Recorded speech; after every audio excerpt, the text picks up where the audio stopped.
Lying on your back, the back of the neck is nice and long. You might need to place a pillow behind the back of the head if the chin points more up towards the ceiling.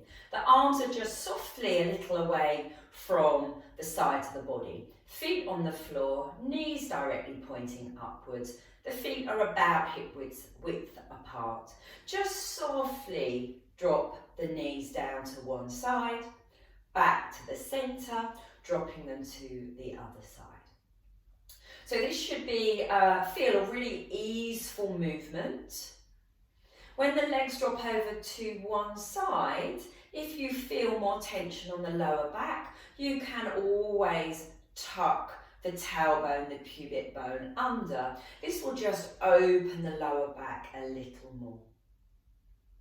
So the second movement I'd like you to do, you need to fully engage through the pelvic floor.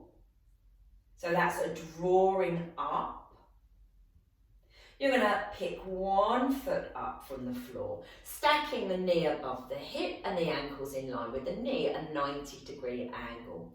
If this is too strong for you, then bring the knee closer in towards the chest. You're then going to, from the hip joint, roll the leg out and then roll the leg in. So external rotation, the knee comes out in space, the foot turns in. Internal rotation, the knee knocks in and the foot turns out. Doing this a few times. And then the next time you've got the leg in external rotation, knee out, foot in, you're going to bring the knee down towards the armpit. So the knee is coming down towards the floor rather than your chest. Pause here for a moment. And then bring the leg back to centre, knee above the hip, and then centre the hip joint.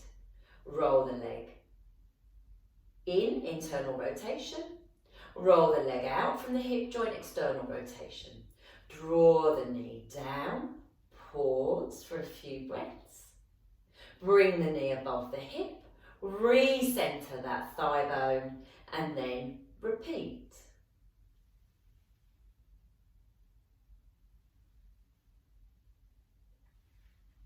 Doing that to the other side also.